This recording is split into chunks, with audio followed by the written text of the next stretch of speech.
एक दिन जब बुद्धा मरवन में अपने शिष्यों को प्रवचन दे रहे थे तो एक अधेड़ उम्र का व्यक्ति अपने 2021 वर्ष के पुत्र को अपने साथ लिए बुद्ध की तरफ चला आ रहा था। जब यह प्रवचन स्थल के पास पहुंच गए तो एक नजर उन पर डाली और इशारे से बैठने के लिए कहा। जब प्रवचन समाप्त हो गया और सभी लोग वहां से चले गए तो बुद्ध ने उस व्यक्ति को अपने पास बुलाया और बैठने के लिए कहा। वहां चारों तरफ हरियाली छाई हुई थी, मौसम बहुत सुहाना था और तरह तरह के पक्षियों की आवाजें गूंज रही थीं। ऐसा नजारा देखकर उस व्यक्ति को अंदर से असीम शांति महसूस हो रही थी। इसके बाद बुद्ध ने उस व्यक्ति से आने का कारण पूछा तो इस पर व्यक्ति ने कहा, यह तथागत, मैं 2 दिन की लंबी यात्रा करके अपने पुत्र को आपसे मिलवाने लाया हूं।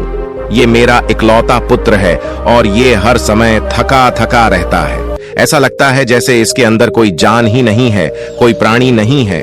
इसका स्वभाव भी काफी चिड़चिड़ा हो गया है। अगर हम इससे कुछ भी कहते हैं तो यह हमारी छोटी छोटी बातों पर गुस्सा हो जाता है।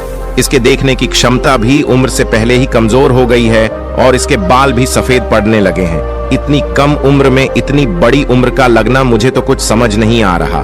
किसके साथ हो, क्या रहा है तथागत? मैं अपने पुत्र के स्वास्थ्य को लेकर बहुत चिंतित हूँ। जब मैं अपने पुत्र को वैद्य जी के पास लेकर गया तो उन्होंने कुछ औषधि दी और कहा, अपने पुत्र को तनाव कम लेने के लिए कहो। वो अपने दिमाग में बहुत अधिक तनाव लेता है, इसलिए उसकी ऐसी हालत हो गई है। लेकिन मुझे उनके बहुत समझाने के बाद भी तनाव का मतलब समझ नहीं आया। मुझे नहीं पता कि तनाव होता क्या है, ये किन कारणों से आता है और उसे कैसे अपने पुत्र के दिमाग से निकालूं। लेकिन मुझे सबसे पहले तो ये समझना है कि तनाव होता क्या है। इसीलिए तथागत मैं आपके पास आया हूं। कृपया आप मेरी समस्या का समाधान कीजिए। यह सुन बुद्ध उसके पुत्र को बड़े ध्यान से देखते हैं, उसके चेहरे को देखते हैं, उसकी आंखों को देखते हैं और फिर उसके हाथों की नब्ज को भी देखते हैं। ये सारी विधि करने के पश्चात बुद्ध उस व्यक्ति से कहते हैं, तनाव लेना तो कोई नहीं चाहता, लेकिन फिर भी यह तनाव लोगों के दिमाग को दीमक की तरह पकड़ लेता है और व्यक्ति जान भी नहीं पाता कि वह तनाव में जी रहा है। लेकिन अगर व्यक्ति तनाव के कारणों को अच्छे से समझ लेता है और तनाव के बारे में कोई ऐसा पैमाना बना लेता है जिससे वह जान सके कि वह कितने तनाव में है, तो वह इस समस्या का समाधान भी खोज सकता है। फिर बुद्ध ने कहा, तनाव का चौथा कारण होता है किसी दूसरे से अच्छा रखना।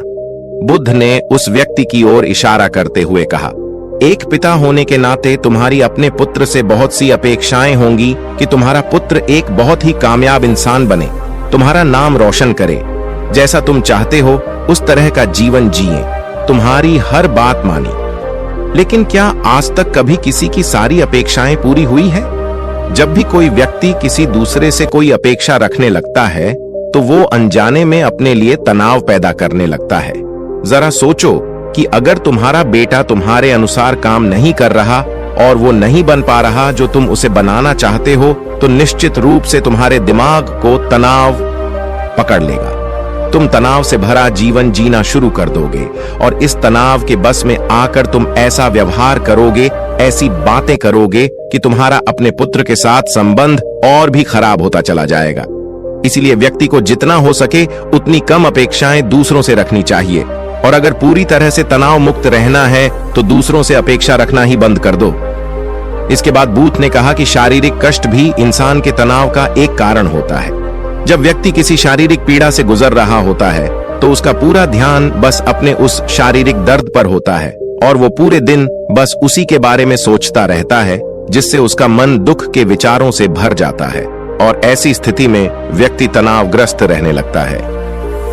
यह सुन उस व्यक्ति ने कहा कि हे बुद्ध, शारीरिक दुख तो किसी भी व्यक्ति को हो सकता है, तो फिर क्या हुआ?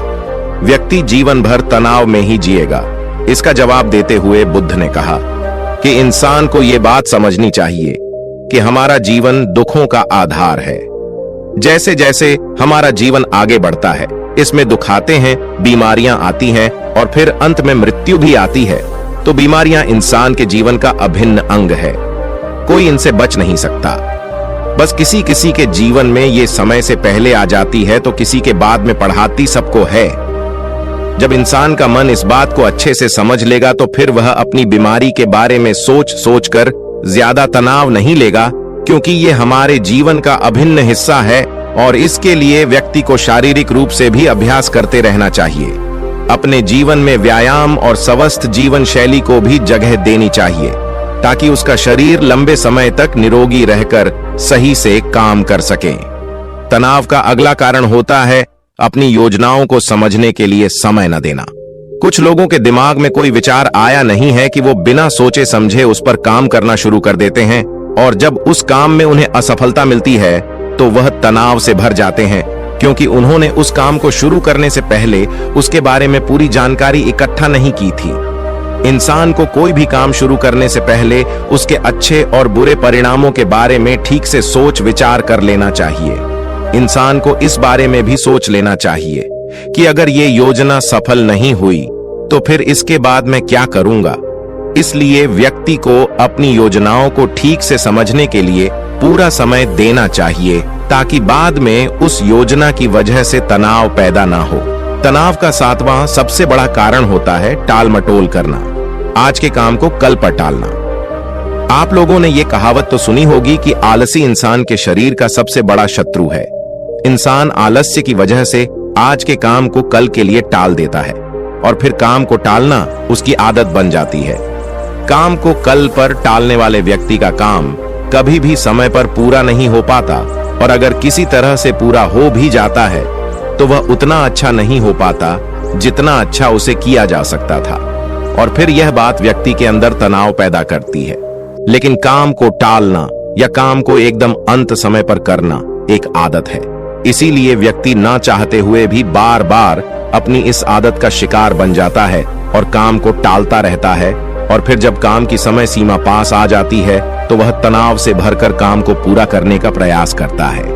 इसीलिए तनाव मुक्त रहने के लिए व्यक्ति को काम को टालने की आदत छोड़नी पड़ेगी और यह तभी संभव है जब व्यक्ति काम को समय से पहले खत्म करने का निश्चय करे।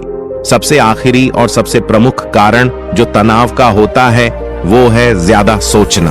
लगातार सोचते रहना भी एक बीमारी है और यह उस व्यक्ति में सबसे ज्यादा पाई जाती है जो कपोल कल्पनाएं करता है, जो अतीत की घटनाओं और भविष्य की बातों के बारे में सोचता रहता है, जो बेवजह के अनुमान लगाता रहता है। इसीलिए व्यक्ति को ज्यादा सोचने की आदत पर लगाम लगाना चाहिए। इसके लिए जितना हो सके खुद को काम में व्यस्त रखना चाहिए और हर दिन ध्यान का अभ्यास करने को अपने जीवन का हिस्सा बना लेना चाहिए।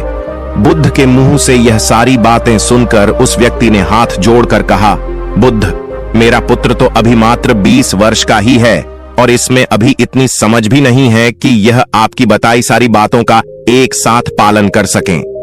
आप कृपया करके तनाव मुक्त रहने का कोई आसान सा तरीका बता दें जिससे मेरा बेटा उसका अनुसरण भी कर सके और तनाव मुक्त भी रह सके। उस व्यक्ति की यह प्रार्थना सुन बुद्धि ने कुछ सोचते हुए जवाब दिया, अगर तुम इतनी सारी बातों का पालन नहीं कर सकते तो इसके लिए एक बहुत ही आसान विधि है। तुम एक बार मैं एक काम को करने पर ध्यान लगाओ भी काम कर रहे हो, उस समय पर सिर्फ उसी काम को करो, सिर्फ उस पर ही अपना पूरा ध्यान लगाओ और अगर तुम्हारा मन इधर उधर भटक जाता है तो जैसे ही तुम्हें याद आए उसे वापस फिर उसी काम में लगा दो। ये सबसे आसान और अच्छा तरीका है तनाव मुक्त रहने का। जब तुम भोजन करो तो उस समय सिर्फ भोजन ही करो, उसके पूरे स्वाद का आनंद लो, उसी अनुभव करो। जब चलो तो अपना पूरा ध्यान सिर्फ चलने लगा दो। इससे तुम्हारा मन और तुम्हारा शरीर दोनों एक जगह पर केंद्रित रहेंगे, दोनों के बीच दूरी पैदा नहीं होगी जो कि तनाव का मुख्य कारण होती है। दोस्तों, आज की युवा पीढ़ी एक ही समय पर 2-2, 3-3 काम करने के आदी हो चुकी है, जैसे फोन पर बात करते हुए गाड़ी चलाना, खाना खाते हुए टीवी देखना, ये फोन चलाना और फिर इनकी शिकायत रहती है कि मैं तनाव में जी रहा हूँ, मेरा मन शांत रहता है, मैं चिड़चिड़ा सा हो गया हूँ। जब कोई व्यक्ति एक ही समय पर 3-3 काम करेगा तो तनाव पैदा होना तो स्वाभाविक है, क्योंकि दिमाग तो एक समय पर पूरा ध्यान लगाकर सिर्फ एक ही काम कर सकता है। पूर्ण रूप से एक ही समय पर 2 कामों पर ध्यान कभी नहीं लग सकता। इसीलिए जहां तक संभव हो सके एक समय पर सिर्फ एक ही काम करने का प्रयास करें, वो भी पूरे ध्यान के साथ। दोस्तों, आशा करता हूं कि आपको इस स्टोरी से काफी कुछ सीखने को मिला होगा और हमारे चैनल को सब्सक्राइब करना ना भूलें। धन्यवाद दोस्तों।